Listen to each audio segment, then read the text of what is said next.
Hey there, today I want to share an easy and budget-friendly project we did as an alternative to closet doors for my parents' closet.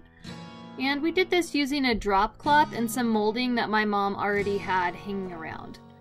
So to start off, I cut out some blocks that are going to be the support for our closet rod and also the molding that I'm going to put up.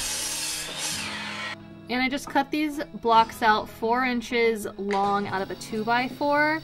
And just lined them up to make sure they're identical. Then I drilled a hole through the center of each block.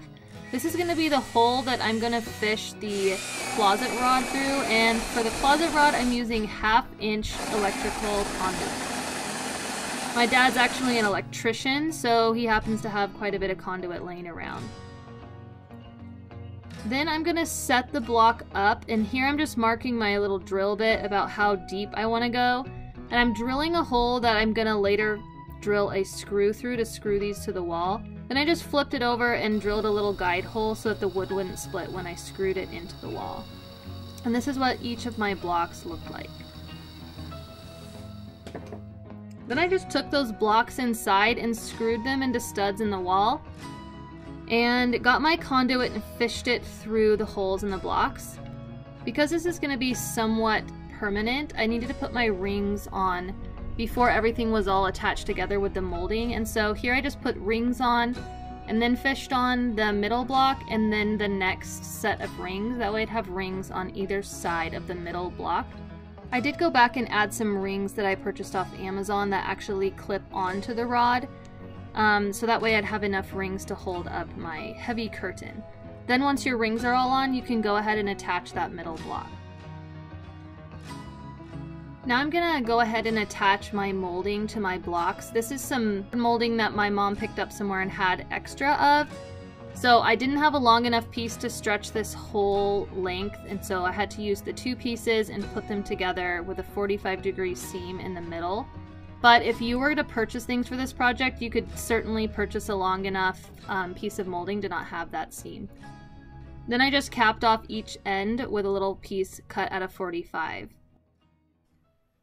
Then I finished the whole thing off with the same color of the walls. For the curtain, I'm working with this gigantic drop cloth that I got from White Duck. The finished size of this thing is roughly 11.5 by 14.5 feet, and it's really heavy duty and makes a nice alternative to buying expensive drapery panels. So I just cut my gigantic drop cloth in half the long way. Just make sure before you cut it that you're cutting it the right direction to fit your space the best. My mom actually did go ahead and kind of hem up the rough edges, but you can use a seam glue if you want to make this a no-sew project.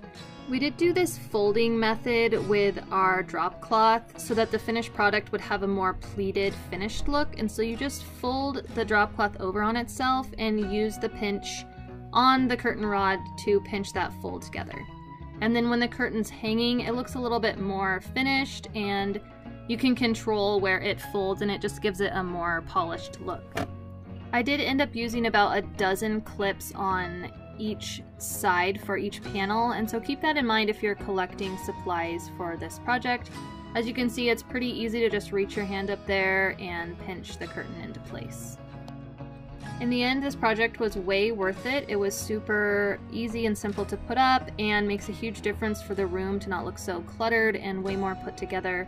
The drop cloth is nice and heavy, so it does have that curtain look to it, but you could certainly actually get real drapes if you wanted to. It opens really easy, so it's not a nuisance when you need to get stuff out of the closet, and then you just close it up and everything's hidden again. Also check out my last video if you're interested in seeing how we did the color block on the wall and making that look nice and crisp on the textured walls that my parents have.